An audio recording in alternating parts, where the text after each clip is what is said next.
2:35 to play. Waterloo and Dark. That is Briggs. Now Chambers in possession. Chambers! He makes it!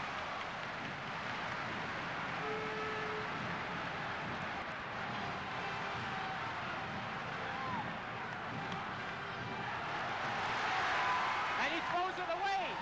Martin Riley, under pressure, throws the ball away. Waterloo takes possession. That's number 4, Robinson. They trail by 4, 78-74. The situation, a minute 2 to play. Chambers from the corner is no good. Waterloo, though, retains possession. They lead by, or trail by 4. Exactly 1 minute regulation left. Briggs. It's good! We've got a 2-point ball game here. 48 seconds. Waterloo and Dark trails by 2. 76-78. Manitoba nearly losing the ball there, but Burr retains possession. Watts, we're down to 30 seconds. And we've got a foul on Briggs. Briggs fouled Watts.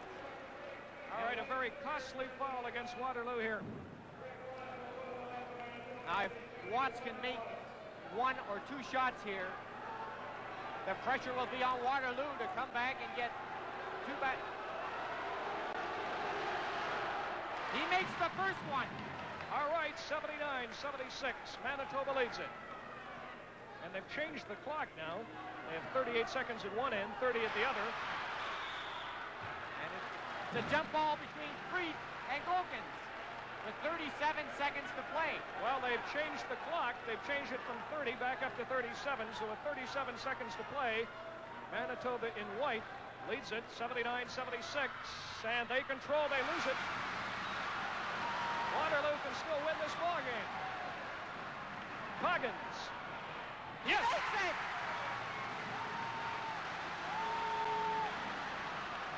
And Manitoba have taken a timeout with 25 seconds to go. Goggins, who wouldn't be expected to take that kind of a shot at this time of the ball game, let fly from 20 feet, and it's in. 25 seconds to play. This is a repeat of last year, Brian, because the same thing happened last year in the final game. It went down to the wire. All right, Ruby, you're the expert. What do we do? Well, the first thing is Manitoba have got to get that ball on the court, and it's a man-to-man pressure. Goes to Angus Burr, and he gets away.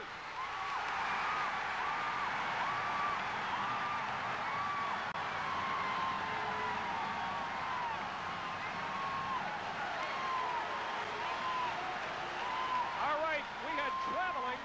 I don't know if you can hear me, but traveling is a call on Manitoba. And now Waterloo are in possession in the block. They trail by 1 point with 16 seconds to go, 15. And they'll be playing for 1 shot. What a finish. Manitoba called for traveling. Waterloo, 7 seconds, 6 seconds. The shot is up. It's good! Manitoba pulls timeout.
a good shot, he wants them to take it rather than count on making the last shot.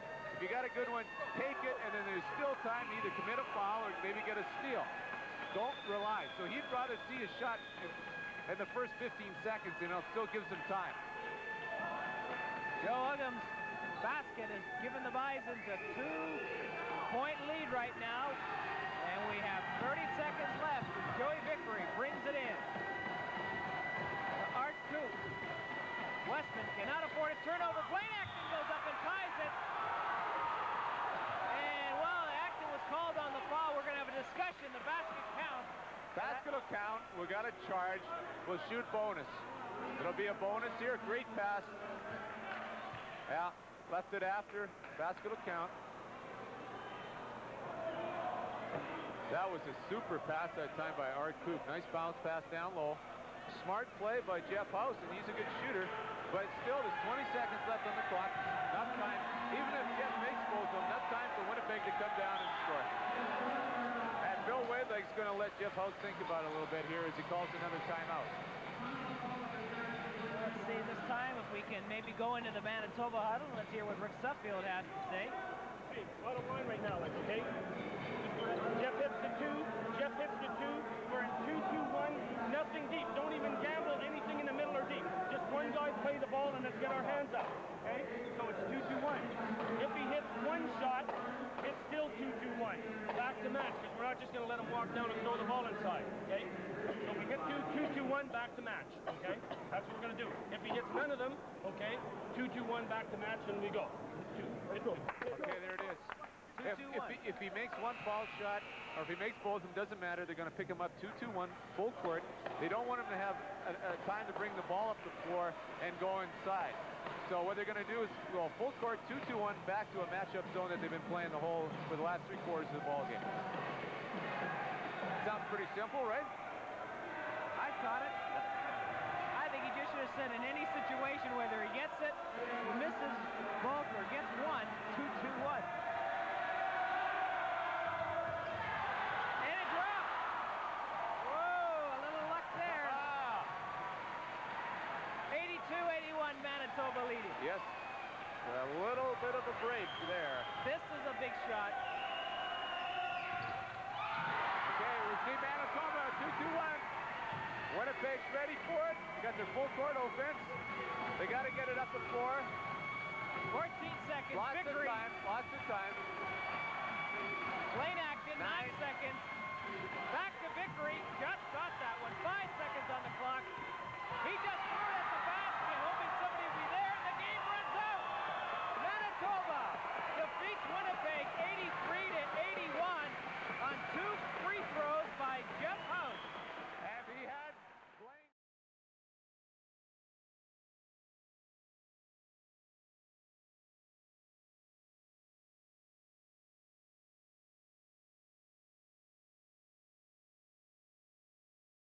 Trying to get some points up here on the board for the Bobcats. Jefferson, Thompson, Courtney Bailey working against Joe Uggams. Uggams got his hand in there.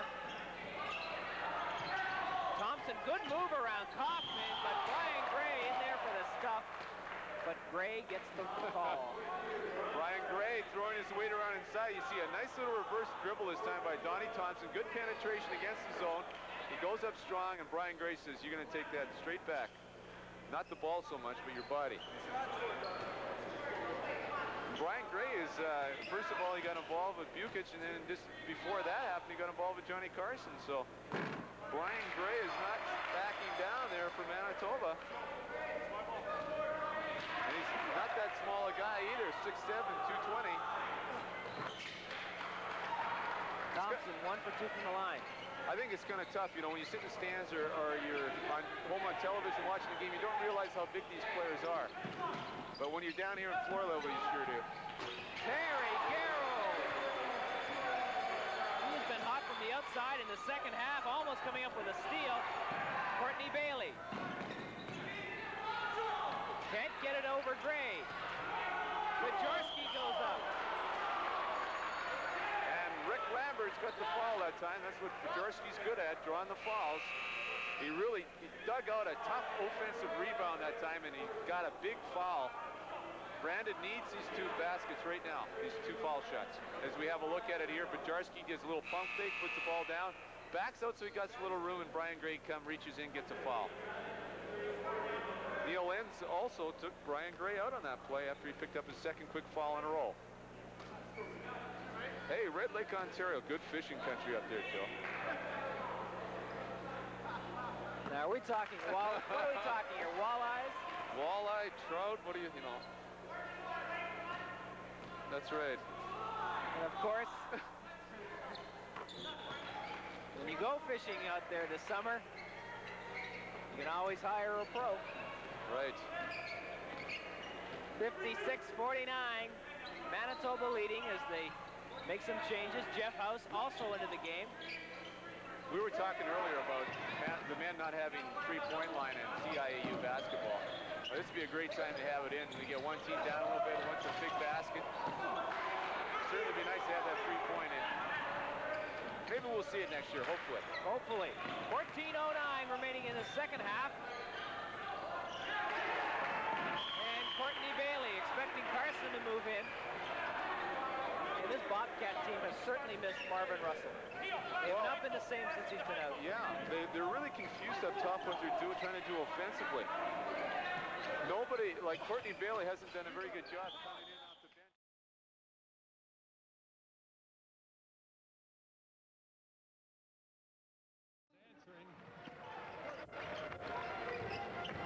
UBC still has to get the ball off them and get some successive scores and get the clock stopped, or this game is going to wind out. 68-60, 8-point lead, 1:32 left in the ball game. You can see Brandon's discipline. They back the ball out and they're ready to use up the clock here. UBC can't get into the foul process yet, but they're going to have to soon because there's only a minute left in the ball game. Dabney inside, underneath, Carson with the jam. Is he having the game of his life in his finale? Is that the end of a basketball career in Canada? 36 points for John Punctuation Carson. point. A punctuation point. Dotting the I's and crossing the T's, John Carson is right now.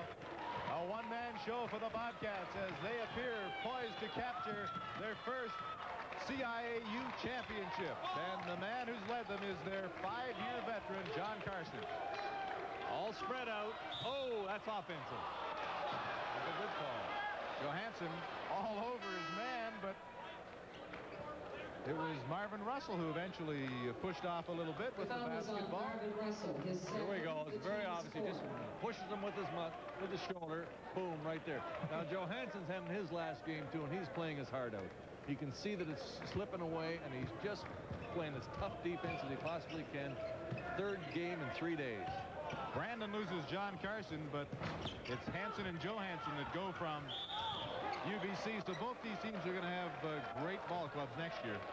Yeah, it'll be interesting to see. We just had a foul here by Scott, and this is going to happen for the rest of the moments in here as UBC tries to stop the clock. But these 2 guards from UBC, Hanson and Johansson, have been the heart. We've talked about the youth. When these 2 fellas leave, Bruce has a job to do, because I think that these fellas have been the heart and the cement. And some of these young fellas, the foul there by Scott was quite obvious. These 2 young fellas, or the young fella that comes in and takes the heart over, is going to be the key ingredient to their progress. It'll be interesting to see who it is. And, you know, Eric Christensen hasn't been here either with them this week because he's suffering from mono, and there's a team leader as well there. So it's going to be interesting, as you said. They've got a lot of youngsters and a great amount of height. But you do need that one guy. And on Brandon, it's Courtney Bailey and John Carson. Who are those people? One of them leaves after this ball game. 28 seconds left. Brandon leads by 11. Aaron Point, who's been outstanding in defeat for UBC. 3-pointer from the center. Tremendous. Playing one-handed out there. 71-63.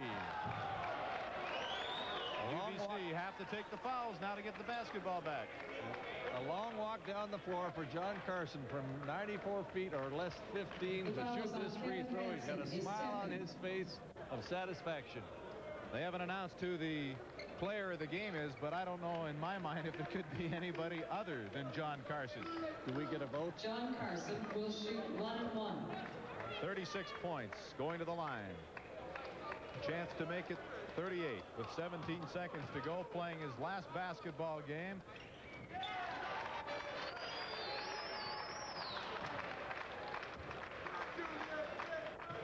announced the all-stars of this tournament and the MVP, and John Carson is that man, the MVP of the tournament and an all-star. The other all-stars of this tournament as Johnny Carson puts it in.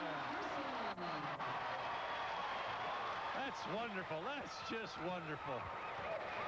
You hear the fans here. Three-point play by UBC at the buzzer as the Brandon Bobcats are the new CIAU basketball champions, and it couldn't have ended on a more dramatic moment as far as Johnny Carson is concerned, as he went up and jammed.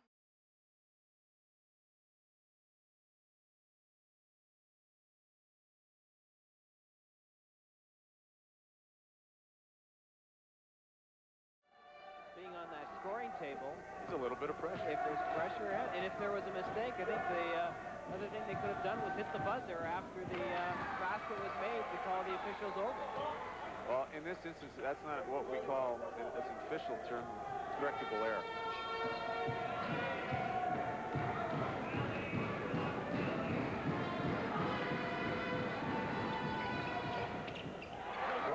Bill Whitlick's got to be concerned about is though is getting his team going on the floor. Just forget about that playing. Get them playing some defense. The 10-point game again, 6:53. And it's getting a little physical out there. Will Parker did a little bit of pushing off as Jefferson over Heeman. Wasn't that what Bill Whitlick was asking in that foul shooting situation? You got to have help in the long pass, and there it was. Heeman. As the ball stripped out of his hands. Brandon's Mike Thomas, number 22, picks up that foul. Number 4 for him. Let's take a look at Geeman, who will be going to the line. Right now, Brandon's committed 10 fouls this half to Winnipeg's 3. Now we have a 1-1. So the Westmen will go to the line anytime the Bobcats make a foul. But you've got to make the front end of your bonus. And Murray Geeman in the semifinals of the GPAC was 15 for 17 from the foul line. Three-pointer for Joey Vickery. His first points of the half. And really, he just hasn't seen the basketball. And a turnover by the Bobcats. Bailey missing the pass from Jefferson. Timeout will be called by Brandon. That's Jerry right. Hemmings wants to...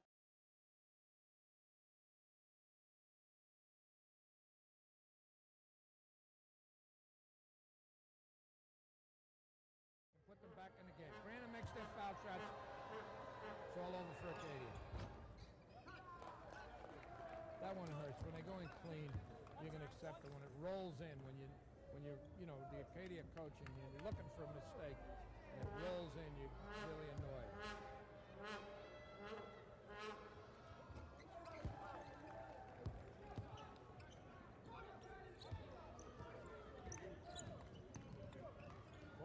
Points I see for Whitney Dabney. Here's Carberry off the rim. The rebound taken by Vino, and he goes up off the rim and in. 10 burn. 1:11 to go. Dominic, nice pass inside. And it goes to Jefferson. And it's hammered away by Ikagiani.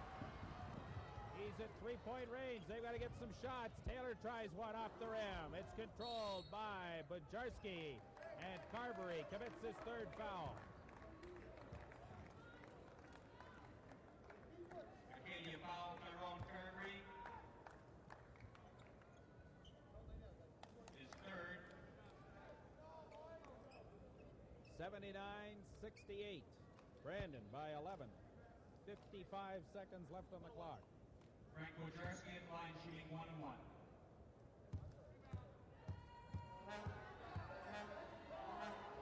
55 seconds means that should Brandon get the ball and hold it twice. Acadia can only score 2 baskets, maximum.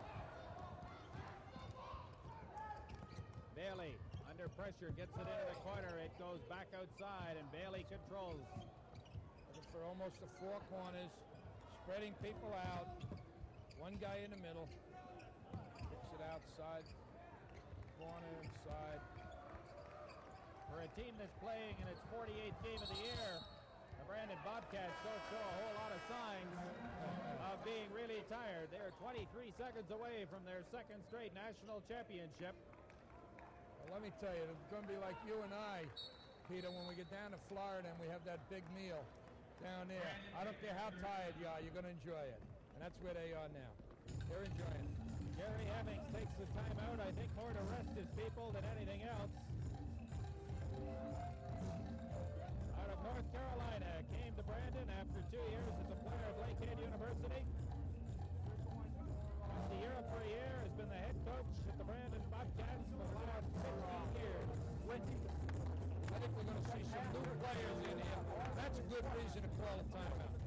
Once have some guys be able to say, let's see how many new faces we see out here. And some young players say, I played in the national championship. We get a rebound. Let's release that.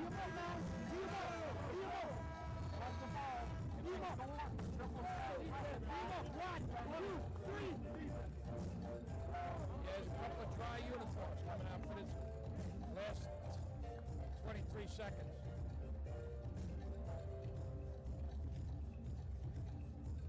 And yet he's still got Bailey in there to handle the ball, just in case.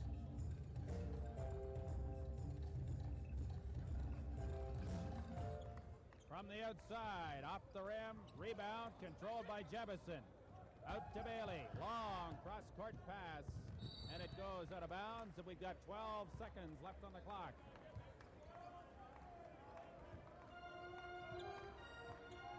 Bailey with the steal. Courtney Bailey makes it 81-68, and the seconds tip off the clock, and the Brandon Bobcats are the champions of the CIAU for the second straight year. Saw it out here, Peter. I tell you, they just took control of the game in the second half, chased them out. Foul first. Dave Nut Brown was worried about him, it hurt them. Two excellent teams, great championship game. There's the winning coach for the second straight year, Jerry Hemmings, going home to Brandon with the national trophy. And we'll have the presentation when we come back to Halifax in just a moment.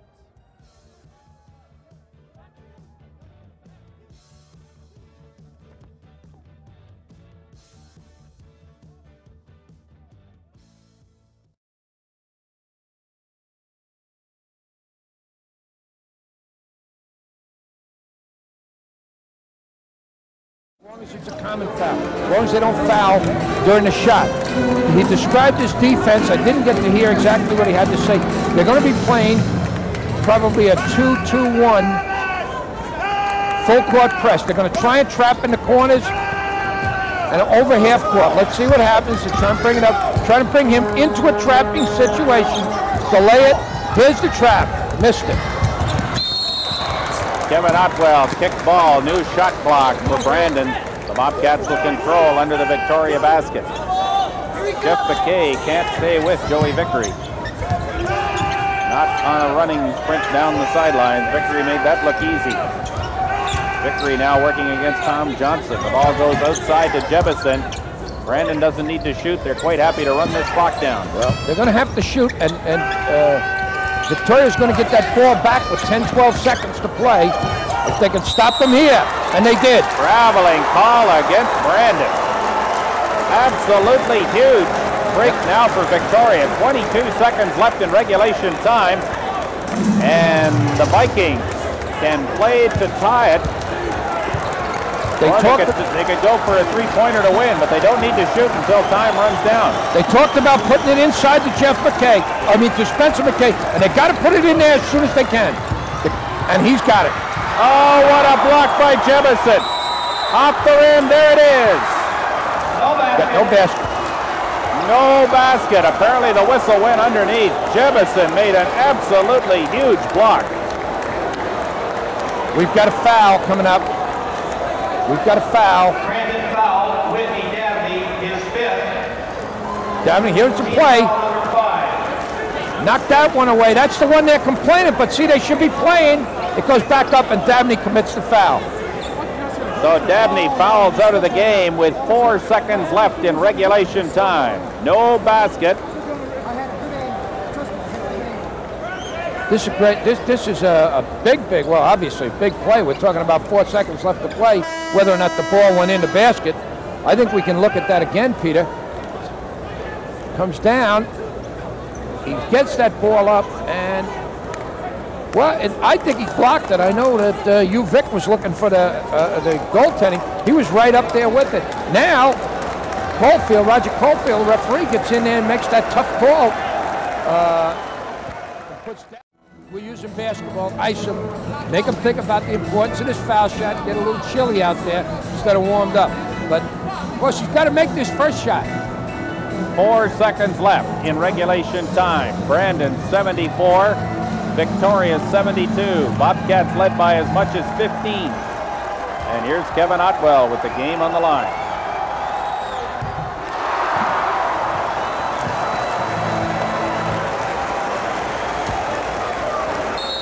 They got their second timeout. They waited right to the last second. Brandon Bobcats take their third timeout. They're going to even let Brandon shoot the ball because they can afford in this last 4 seconds to give up one more foul. As long as they don't foul him shooting the ball, Brandon takes it out again. So I would think they would want to foul him, don't let him get a shot off. If, however, they miss, they got to foul right away. They don't have a choice. They just got to run to the boards. As he said, not violate. Don't get in there early, but just foul them as soon as they rebound. Can't make it happen. The ball goes to Brandon. A foul is called. We're into bonus with 3 seconds on the clock. I don't think we're in a bonus, Peter. I think that's what the strategy was. Foul them right away. Now let's see what they're doing. They're going to be able to take it out. And Ken Shields talked about a one press. I think that'd be a man-to-man press. Let's see what's happening. Don't look like anybody's going to call a timeout here. I wonder if they've got them. The last time we were in the huddle, Jerry Hemmings talked about going long. I don't know who's going to go long. They already have someone down long. Big jam up around the basket. 3 seconds left on the clock. Jebison puts it in play. The ball goes out of bounds. 1 second left on the clock. Victoria screaming that the ball was knocked out by the Brandon player. Ken Shields has walked all the way down to center court. Here's that play. Who hit a ball out of bounds, white or black? Because that's the call they're looking for. The next thing that Ken Shields is up about now is how much time went off that clock. There was, what was it, there were 3 seconds left when the ball came in, so there was 2 seconds went off the clock. There's still just one. Just by a touch. Yeah, they're complaining. Ken Shields is complaining that clock was a fast clock. It's an awful 2 full seconds just to hit the ball out. Got to throw the ball in front court. Don't want to throw it in the back court where Vic can get it and score. Here we go. It's in. He got it in the front court. Marvin Russell's got it. The foul is called, and there's still 1 second left on the clock. 74-73. A ton of strategy for 2 seconds of time. Well, but there is the number that means something, and there on the score clock are the numbers 74 and 73 in Brandon. They got a bonus. They're going to have to shoot it, which might be just as effective for Victoria, because there's a chance of them missing the first foul shot. It's a 1-on-1. They're in a bonus situation. So the foul was on Wade Lukes.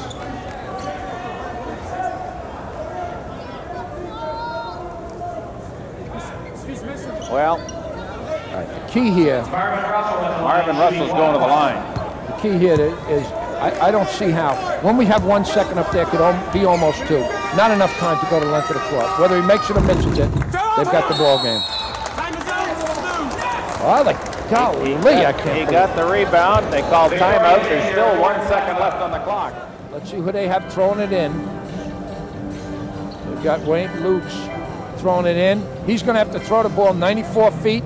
They've got Spencer McKay running towards the basket. And here we go. And it's all over as the ball goes out of bounds, and the Brandon Bobcats have won the CIU Men's Basketball Championship for the 3rd straight year.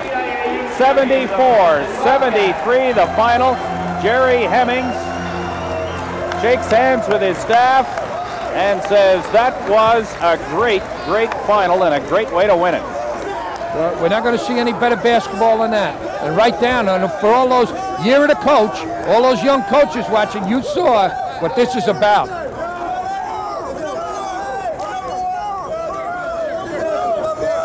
I dare say the party has started in Brandon right at this moment. And there is the championship trophy. And we'll come back and see what happens with the championship trophy when we return to the Metro Center. Brandon 74, Victoria 73, the final from Halifax.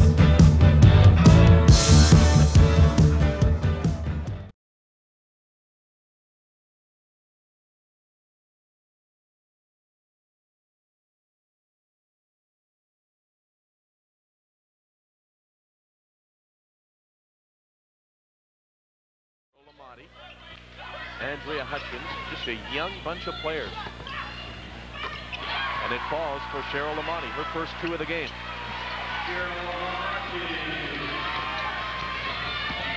Full court pressure, doesn't turn anything up. Keats looks out from behind. And here's Galloway. 2 minutes to play. To Jen Sutton, it's a 10-point lead. Kendall wanted to travel. Galloway and Van Aert are great guards. They know what to do against pressure. They keep their poise well, and you're going to see the ball in their hands most of the time down a stretch here. Birtwistle, and Birtwistle drills it home, and maybe that's the national championship. One characteristic she has is a great turnaround jump shot from the post, and she just nailed it. Here's Lamani. She hit last time down the floor, and this one won't go. And look at the job by Galloway, gaining position on the bigger player. 1.5 to play in regulation. But it's unlikely we'll go to overtime. The Vikets. Yeah, you're going to see Victoria take their time here. They're going to make Winnipeg come to them because they are in the bonus. 3 seconds on Cheryl Birtwistle, or Sherry Birtwistle, and so we should see quick shots by Winnipeg, but we should see patience by Victoria in the last 1.5 minutes.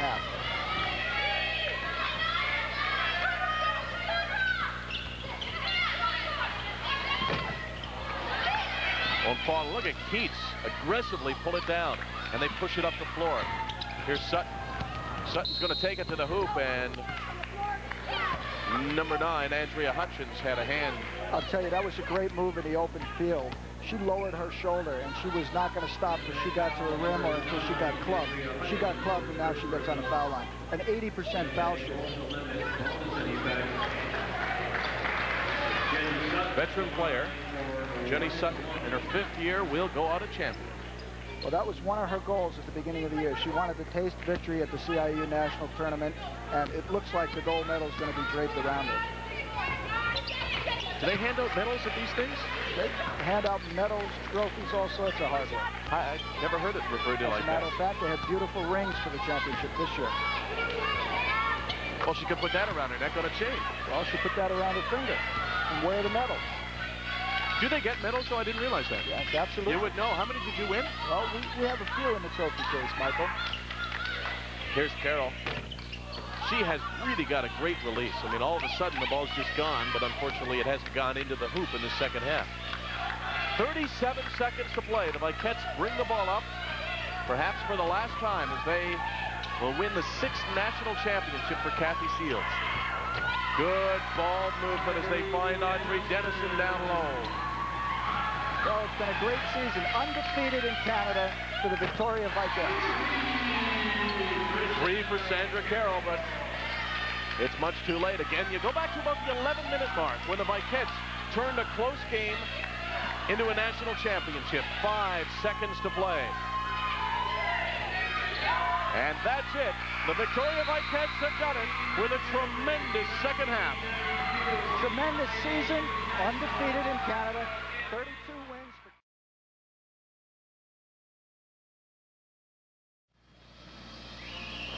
The city playing host to its first ever National Women's Championship, and did a great job all week. And if you're still digging out from that snowstorm that hit the East Coast, you'll be happy to know that it couldn't have been nicer here this week. Green grass, flowers in bloom. But to the business at hand, and Sandy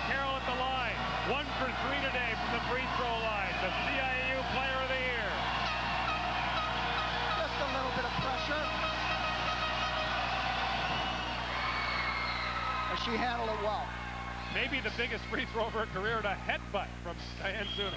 Well, that's a big shot because they need 2 possessions now to win at 4-point spread. 3 guards in the game now for Winnipeg to play defense. Carroll hits them both. 20 seconds to play. Here comes Galloway. 3, won't go. Flick, rebound. They've got a fouler. And Burt Whistle does. Her third. 10 seconds to play now, a 5-point lead. Well, I'll tell you, I think that's all she wrote. I think Winnipeg is going to win their first national championship in 25-year history of the school. Tom Kendall did a great job today, as Kathy Shields did, bringing her team into the final, but Tom Kendall had to almost coach the perfect game. Here they were in a rematch on the home court of the University of Victoria Vikings, one of the most storied teams in Canadian basketball history. And they had a great game plan, and the players executed everything they wanted to get done. Great discipline. You've got to give credit to the University of Winnipeg. The 2-3 at the 10-second line. They're going to come across the 10-second line, Jackie. Now, if they score with under 5, you don't have to touch the ball. Don't touch it. Just let it stand there. Right? Right? Because it's a rule. So make sure somebody looks at the clock. Now, more than that, it's got to come in bounds. Right? So as soon as if the shot goes in, take a look. He's taking the ball out. I'm taking a second hold on. That's right. Take it out and hold on to it. 2,300 students at the University of Winnipeg, all 4 of their varsity teams, men's and women's basketball, men's and women's volleyball, have been ranked #1 at some point this season. And now the Westman basketball team for the women is on the verge of winning its first national championship. And a great point by Tom Kendall. If they score with less than 5 seconds remaining, he forced Victoria to call timeout. Now, good move by Winnipeg. They pulled all the players off the foul line, leaving Pam Flick alone, so there'll be no incidental contact. There'll be no stoppage of the clock, whether she makes this basket or whether she misses the basket. And she played a terrific game, quarterbacking this club, making good decisions all half. Victoria, in FIBA rules, Victoria can't call a timeout after they score, only can call a timeout after Winnipeg scores. 5 seconds left. Galloway puts it up, no good. Zunic rebound. And time expired. Zunic almost made that shot. But the Winnipeg Westmen have captured their first CIAU Women's Basketball Championship. In their third appearance, they led from the outset, and Tom Kendall's team has climbed the mountain. And this appreciative crowd here in Victoria gives both these teams a standing ovation.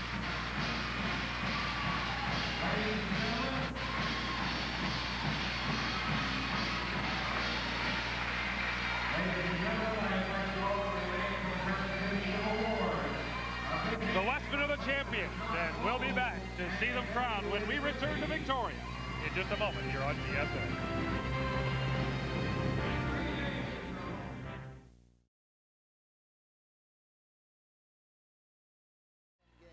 In the month of February, finished up a strong second place in regular season play in the AUAA. Here it is Winnipeg looking to put the lock on its second consecutive national championship. Leading by 14, fought 6 times, close to 3, and Sandy Carroll has been the story in the second half. This shot won't go, but Carroll gets her own rebound, leaping in there to grab the ball on a new clock for Winnipeg.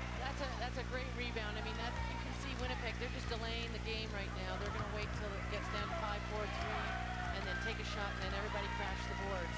And Carroll hasn't missed a beat out there. She's been on almost the entire game for Winnipeg. This is where the experience of your veterans really comes in. You know, when they have that discipline to wear down the clock and then come back and play some good D. Andrea Hutchins gives her team a 16-point lead, but back comes Toronto and Elizabeth Hart. But the lead is still 14 with 2.5 to play. As I mentioned earlier, they have not yet invented the 9-point basket. Winnipeg fights off the full court pressure. Carroll's open. See, Winnipeg has spent as much time as they can off the clock. They don't want to shoot. Toronto, unless they stop the clock, they're not going to run out of time. Clock running down now. And a battle for it inside. Wachuk comes away with it, but the shot won't fall. 2 minutes to play now in the second half. 14-point lead.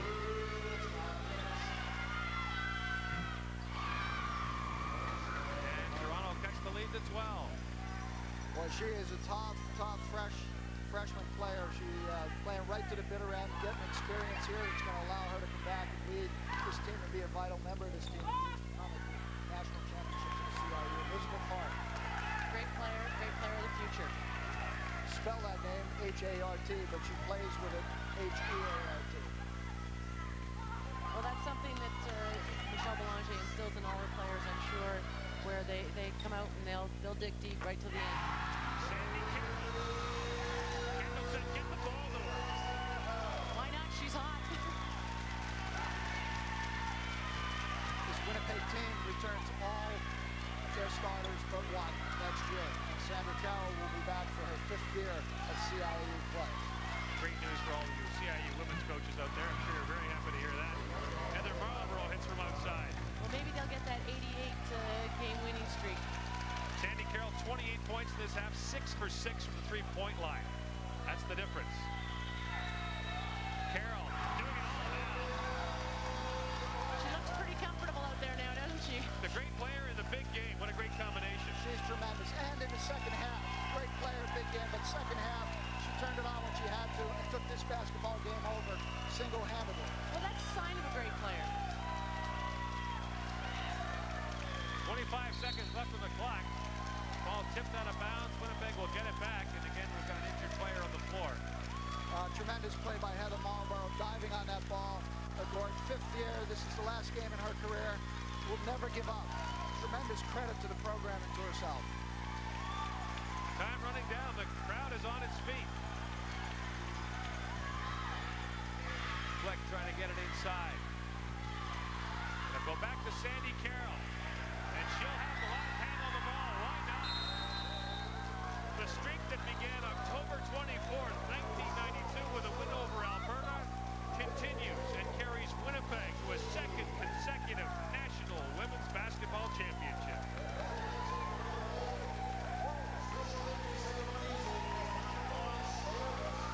.73 and counting. All right, let it go, guys. And finally, the pressure's on. Just to get another one next year, maybe.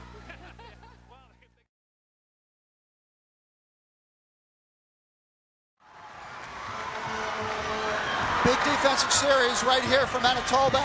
Offensive series is huge for Winnipeg.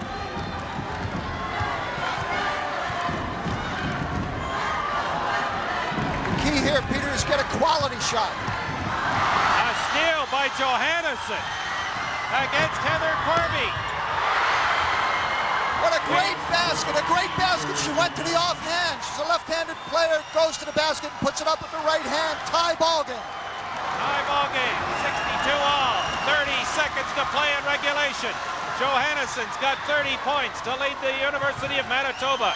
Carroll from the outside can't get it to fall. It will be Manitoba ball. Right here, 30-second clock to shoot, 22 left in the game. Manitoba can have the final possession and get the final shot of the ball game. Timeout, Manitoba.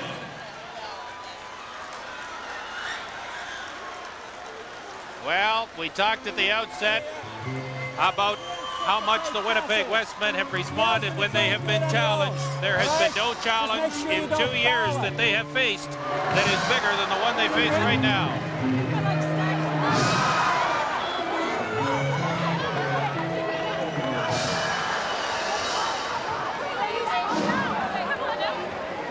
The ball, okay? Come down the floor, whether they score or not. Just take whichever opportunity you have. Don't try and force anything. Just take what you have, Pam. Okay? Tom Kendall with a little smile that belies the seriousness of the situation. Can we? Well, we've got one left, if I ask. Or at least the tenseness of the situation. Well, they've got to step up and play great defense. Does Winnipeg. They understand that. Kendall gave them good direction. Make the right choice. The key here is not what shot you get, but the kind of shot you get. Winnipeg, if they get the ball back, have to get a quality shot.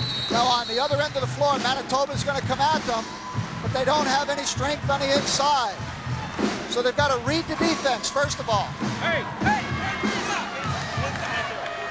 Extended full court pressure by Winnipeg now. T.L. Johannesson has to get the ball into her hands. Charlene Hadlow puts the ball in play. Larissa Krellin brings it down. Heavy pressure. Now Johannesson's got the ball. I would think they would want her to shoot the last shot. She's well out from the basket at this point. Stacey Ewell looks to her. Looks across to Larissa Krellin. We're down to 5 seconds. The ball is through the hoop. 4.4 seconds left to play. Timeout on the floor.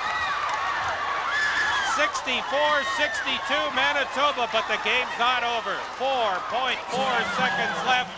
All that stands between Manitoba and a huge upset that would stop an 88-game winning streak by the University of Winnipeg.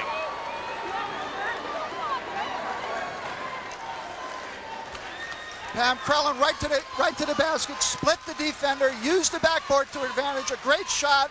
Smart timeout here. Now 4.4 seconds to go. Whichever one is open. Doesn't matter which one. All right? Yeah, okay. I think it's probably sideline, is it? No, end line? End line. All right. Whichever one is open, give it to them. Okay? Now, you're probably going to look for a three. You're probably going to look for a three. Or you. She'll get it in bounds, and you've got lots of time. Yeah, you got lots of time. 4.5 seconds. Just go into the front court. Get the ball in the front court. Now start where you normally do. Just run it like you normally do, just a little bit quicker. Okay? Get the ball in the front court. Give it one of these two. Then shoot the three. They'll foul you on the three. Okay, now Tom Kent will try to keep his team relaxed. What Manitoba needs to do here is they've got to make Winnipeg use time, so they should extend their defense full court at least partially. Now the back players in the defense are extremely important. Pam Yellen and Kyla Kosic, because if Winnipeg can penetrate and break down the defense, they're going to get an easier shot. Pam flick to Andrea Hutchins over half court. 1.2 seconds left. Sandra Carroll, no! Unbelievable!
Dribble on the turnover. Winnipeg with a huge opportunity here.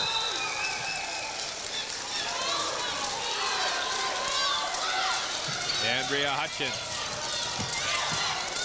Manitoba's going to have to foul some people here now to try and get turnovers. Stop the clock.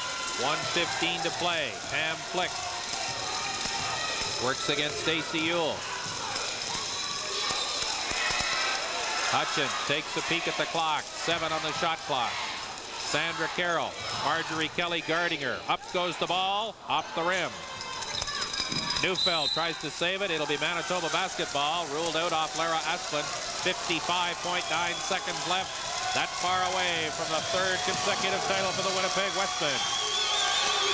Yule to Terry Lee Johannesson. Inside, Neufeld tries to find an opening. Johannesson up and in. Buzzer. Timeout. Winnipeg, 39.9 seconds left. Winnipeg 72, Manitoba 61. The only thing they can hope to do at this particular time is to stop the clock. And you stop the clock by fouling on the offense and making sure that you're putting the ball inside defense. Okay, let's go with fire. Okay, let's go with fire. Okay. All right. So chaos coming down to set the first screen. Can I take the ball up now? No.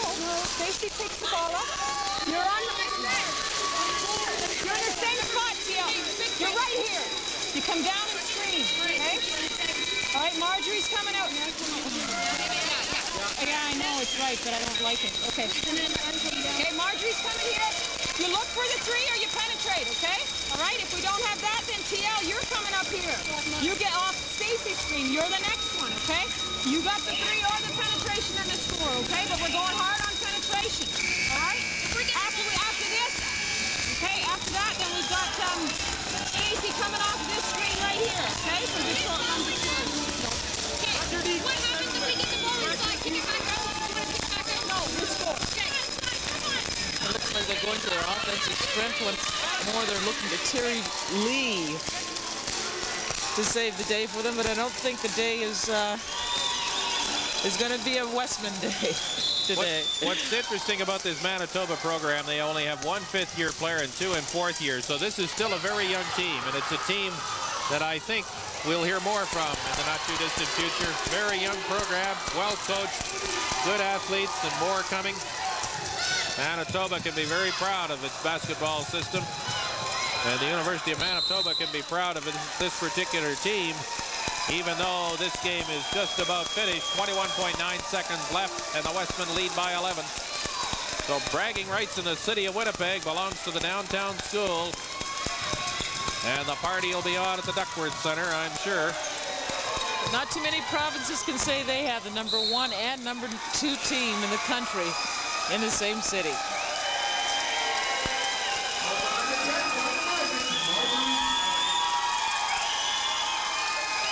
11.7 seconds left. Marjorie Kelly called on the foul.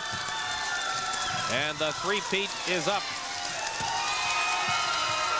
Sandra Carroll. Will this be the last shot? No, she's fouled by Marjorie Kelly. So she'll get to go to the line. 4.5 seconds left. 72 for the Winnipeg Westmen, 61 for the Manitoba Bison. No bonus situation yet. This game's been well refereed. The players have decided it and not the officials. And it's all over.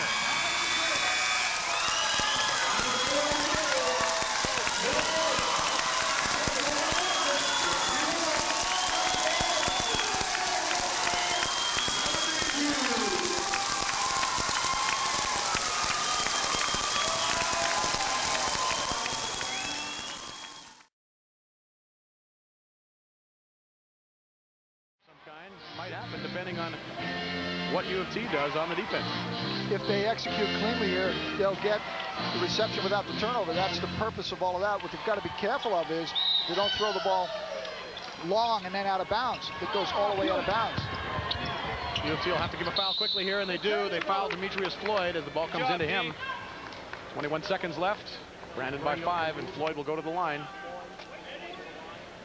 Toronto foul, Anthony Alexio, his first. There is one of the stories of the game right there, Coach. Turnovers, 23-15.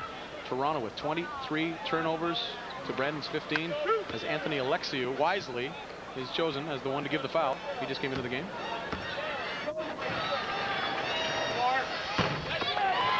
Demetrius Floyd at the line. So Demetrius Floyd barely got a rim on that. Now Floyd wants to make this shot, obviously, but still 2 possessions for varsity to come back and tie this ball game. He makes the second one, putting Brandon up by 6 as the Blues put it in. 20 seconds to play. Magarian down the lane, and they give him the layup. Eddie Magarian. Inbounds it comes, and down to Sean Gray. Look out, showtime. No, they tackle him down there to make sure there is no jam.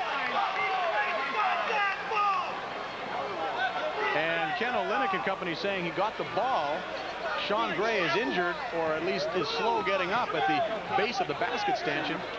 Ken Olenek saying that ball was struck cleanly. Well, huge situation here. Call this foul, intentional foul. Now you're going to go to the line. They get 2 shots, then they get possession. I mean, that pretty well takes the ball game away from varsity, and that's why Ken Olenek so vociferous on this. Look at the play here. The player stumbled. The question is, was he... Demetrius Floyd will put the ball in bounds again. 13 seconds to play. The Bobcats put it in, and they do get it to Wayne Taylor, and he's fouled right away by Eddie Magarian. That will not be called intentional. That will be 1 and a bonus. The way Wayne Taylor's been shooting from the foul line, he has 12 points. Many of them have come from the foul line. This could be money in the bank here. Wayne Taylor has 2 shots.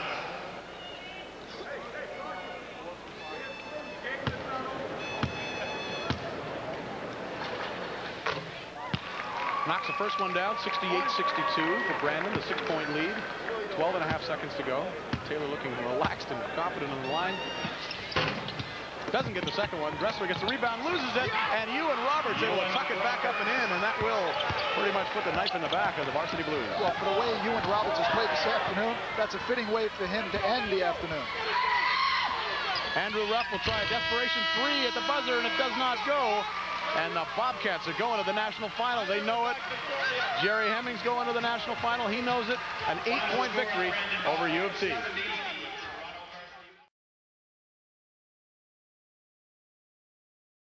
Bobcats bringing it over. Double team, but Wayne Taylor and Jason Scott do get out of it. 71-68, a minute 45 to go as Wayne Taylor will dribble in and out of trouble as he gets it up top. Roger Martin picks up his dribble.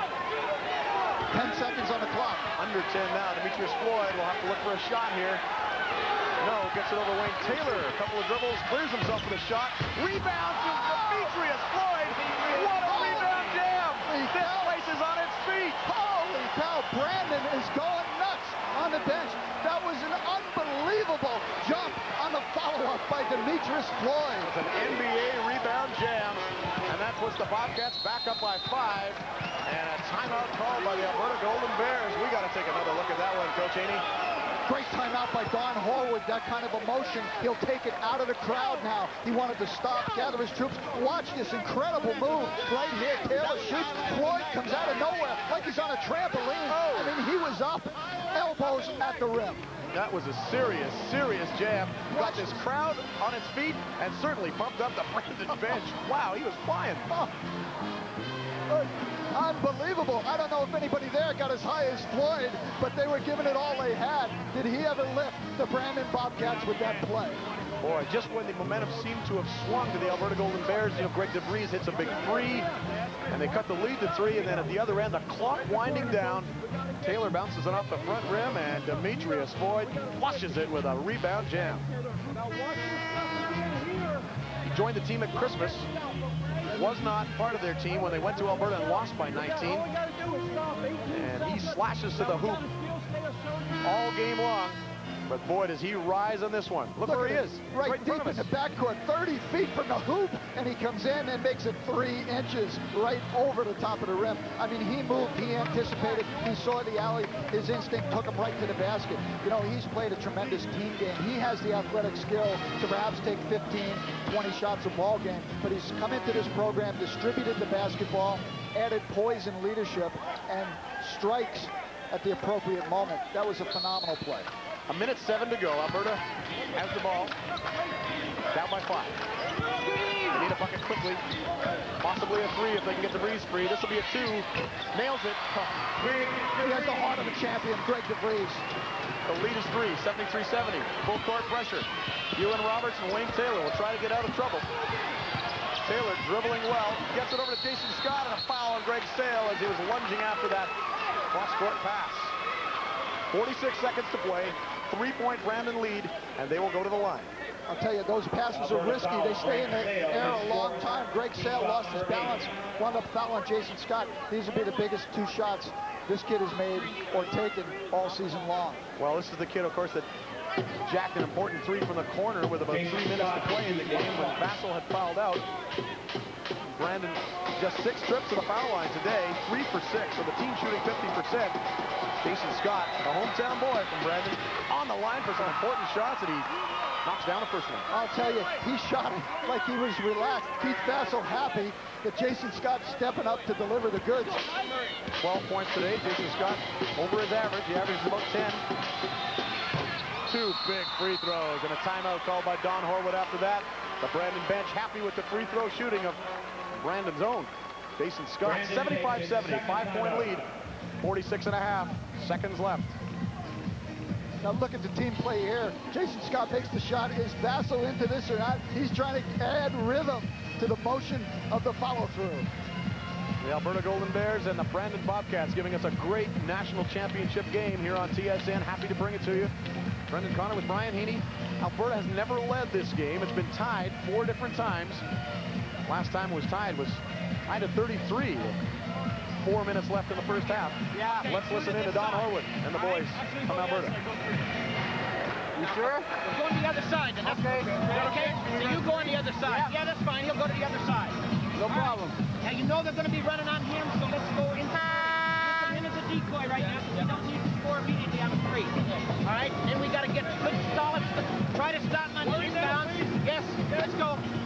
Go. You look for the 3 right here, Brian? Isn't that basic fundamental coaching? Don Horwood says, you know they're going to be running on him, meaning their sharpshooter, Greg DeVries. So he says, look inside to Murray. Where do you want to be in the last 46 seconds of a key game? Down on the low post, high-quality shot, close to the basket. Don't need the 3 here. Need a quality field goal attempt. Even when you're down 5? Even when you're down 5, because they have an opportunity to get possession back. They trust their defense. All right, we'll see what happens here as Tally Swice brings the Bears up. They do look for Murray Cunningham inside, knocked away by Ewan Roberts on the entry pass. Thank you. With D there. Boy, he wrapped it around Murray Cunningham. You got to get out with your feet and get position on the defensive player. Could have got a foul there by reaching around. That burned off 9 seconds. There's 36 seconds left. 21 on the shot clock as Greg DeVries comes to the corner. And he is blocked right there by Jason Scott. And the call is traveling.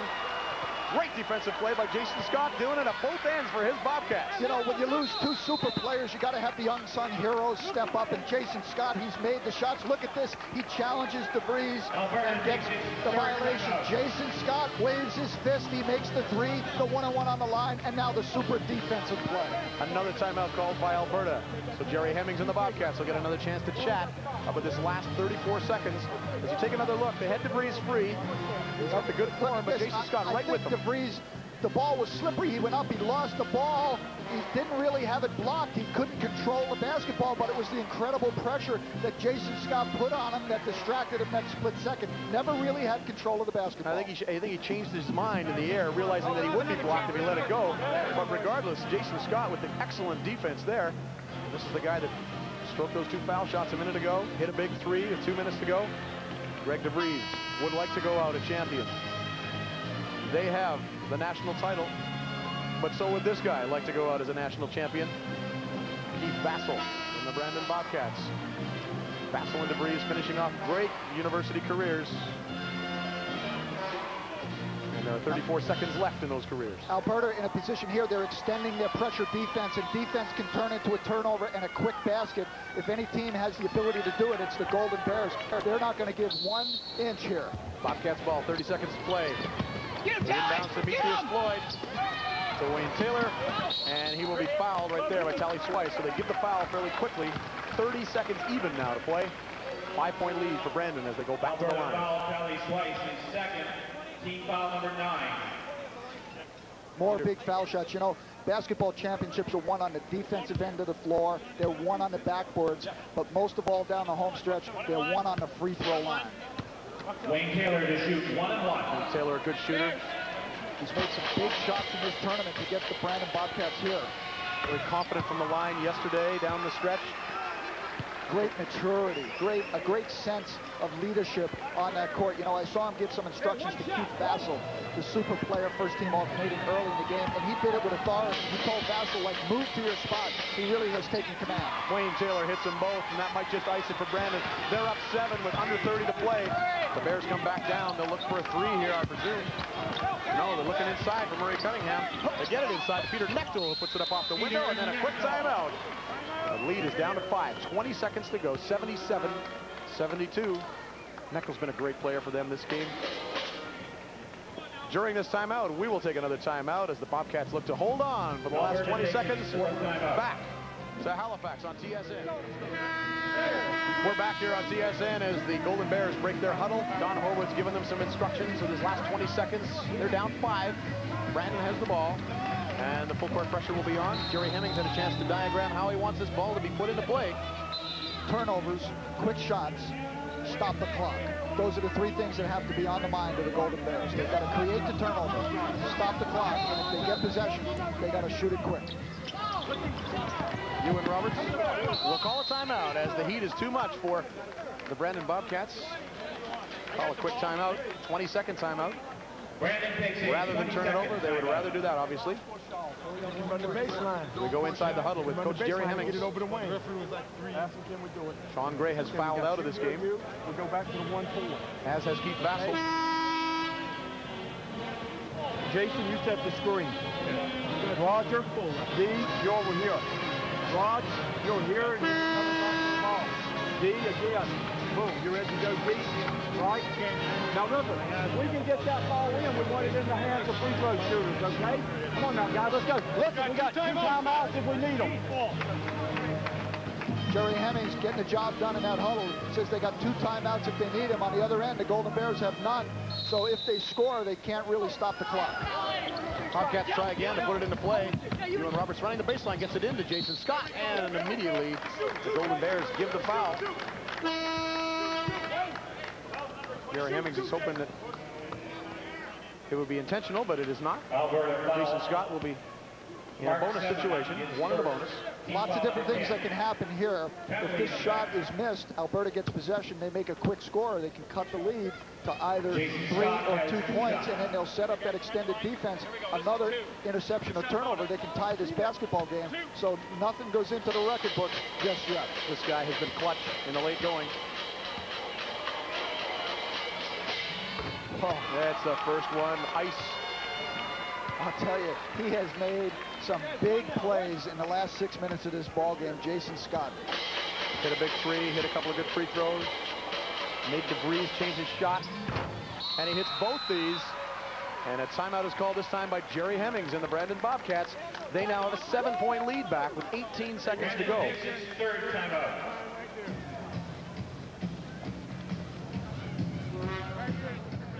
And we're back with 18 seconds to go. 79-72 for Brandon, and Alberta will bring it down the court for one last trip. Greg DeVries takes the handoff, pumps once, gets it outside, and sails, blocked by Demetrius Floyd, and Floyd will try to keep the ball in bounds, but what a great play. He had the big hammer dunk at one end and also showing the defensive skills. I'll tell you what a tremendous shot block by Demetrius Floyd. Greg Sale was going for the 3 with 10 seconds to go, and it was blocked by Floyd. Alberta still has the ball. Now there are 8 seconds left. Brandon leads by 7. The key for Brandon, just don't stop the clock. Alberta cannot come back. Greg DeVries will put up a 3. Won't go. Greg Sale will get it back. He'll put up a desperation 3. Doesn't go. And the Brandon Bobcats are the CIU national champions for 1996.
It's the championship game.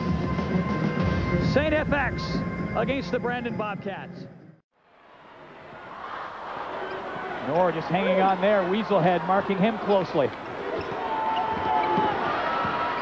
Knorr's going to take it in. And it's a one-point game.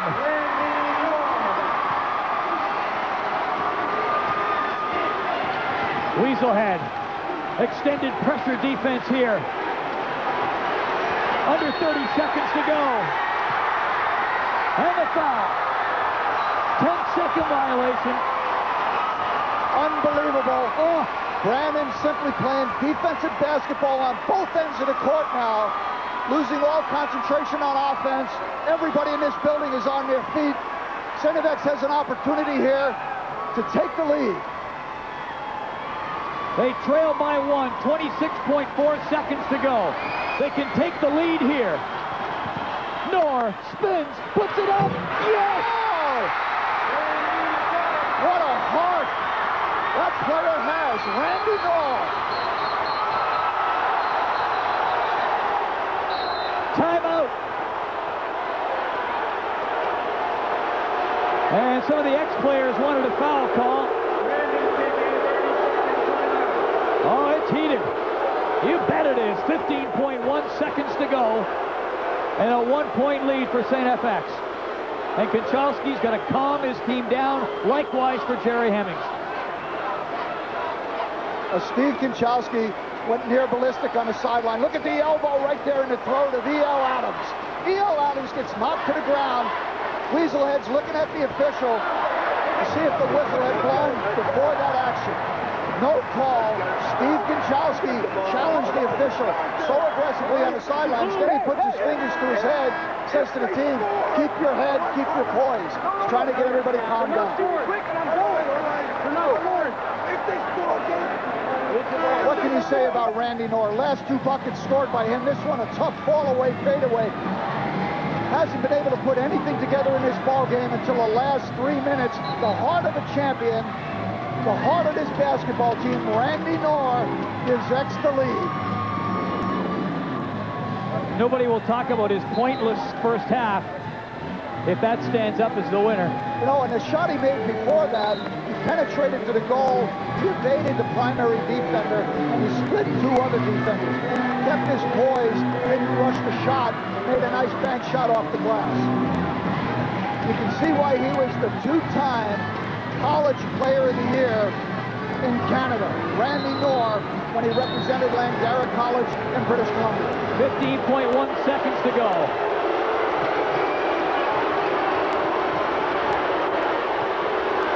They can take the lead here. 5 seconds. Up it goes. It won't drop. Weaselhead after the rebound. Goes up the floor. SFX champions. A bunch in the quarterfinal. He did.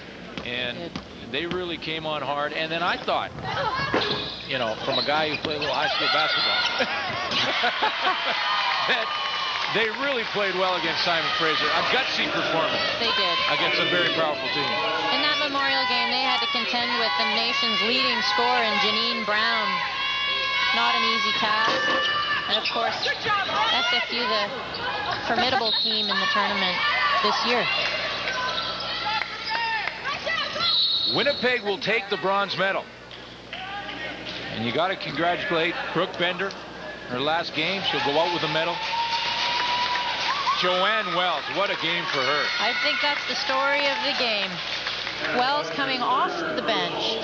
Young player, all kinds of potential, just really took it at that Regina defense.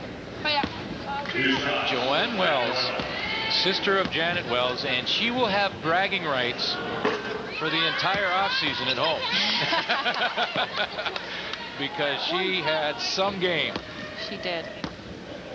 12 starts during the regular season, played about 25 minutes in the quarterfinal, had 9 points, came on in the semi, and what a game here for the bronze medal. Look at that board, just to finish things off for Joanne Wells. I can't tell you what kind of confidence that is going to give that young player going into next year. I think he should remember that name for future years in CIS basketball.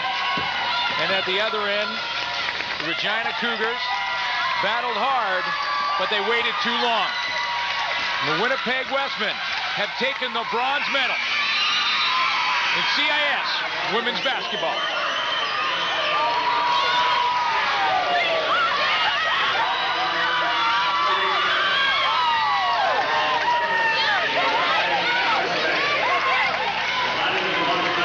A tremendous rivalry between these two Canada West teams. 4 times they played during the year.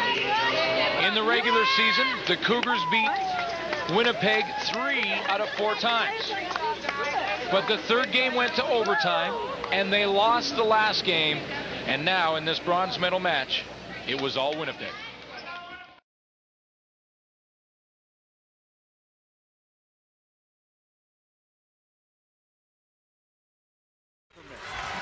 A clutch player in her 5th year, Danny Langford, playing up by 6. And a steal by Danny Langford. Absolutely fantastic. Makes 2 free throws, goes down, helps the teammate out on that last penetration. The girls are starting to feel it right now from the Simon Fraser clan. In 4 years, SFU with an overall record of 120 and 19. Well, Danny read that one so well. Devin's doing a great job of trying to contain Joanne Wells. Sends Joanne towards the middle of the key, where Danny's just waiting at the free throw line to help her teammate out.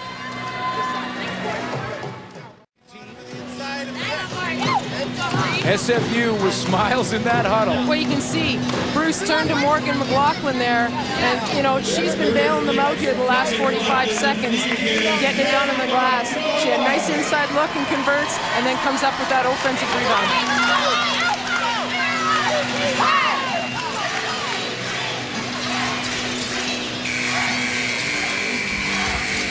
They did not lose against the Canada West team this year. Beat Ottawa in round 1 of this tournament. Beat Laval in a close 2-point game in the semifinal. Danny Langford nails another free throw down the stretch. 36 seconds remaining. Now a 7-point lead.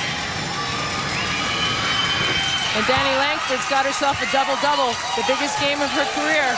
13 points, 10 assists.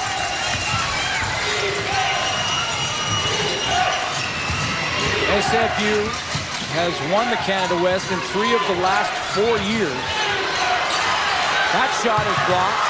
McLaughlin struggles for it. SFU gets possession with 21 seconds left. And an 8-point lead. Again, Morgan McLaughlin going so hard to the glass. And just see the energy from those girls. They're getting it done both on the offensive end and the defensive end. Christine, you talked about how methodical SFU has been. Every time Winnipeg took a bit of a run, SFU's composure showed through. Yeah, absolutely. You can see Bruce enjoying this moment with his team. This may be his favorite timeout of all time. An 8-point lead. Well, it's his favorite timeout of this game, that's for sure. You can see the girls, they just totally feel the game has gone their way, and they've made it go their way by such an outstanding job on the glass. Morgan McLaughlin in her final season. The SFU women's basketball team in her 5th year of eligibility. And it's just different players getting it done at different times. Kelsey, too, came in. She's a bench player. She hurt her knee earlier this year and had to sit out 14 games. Came on, scored, the leading scorer for the SFU team. Not even a starter for them. She has 14 points. Marin Corrigal, also in her 5th season. Number 6 at the bottom of your screen. Playing her last game, university basketball.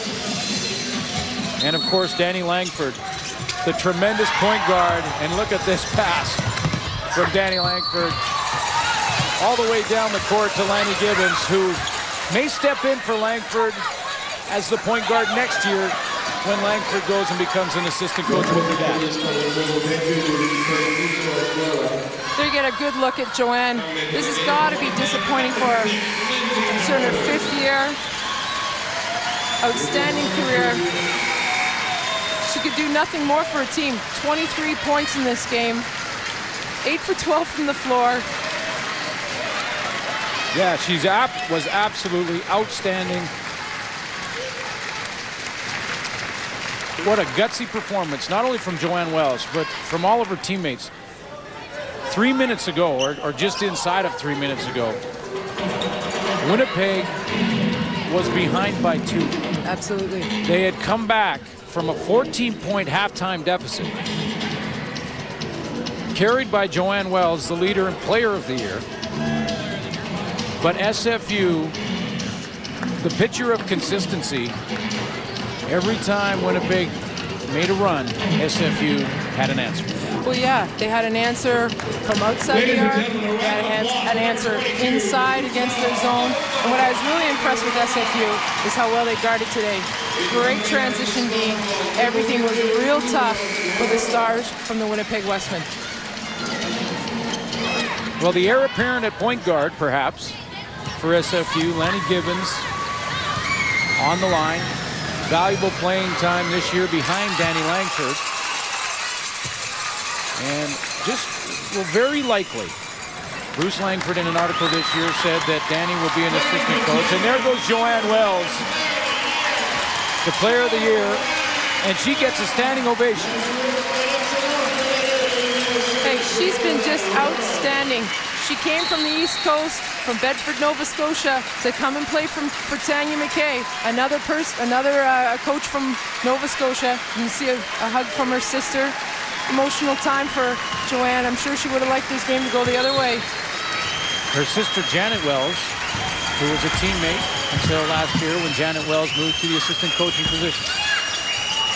SFU, 9 seconds to go. Looks like the streak will go on. It doesn't get much better than perfect. 38th win in a row. SFU are your national champions.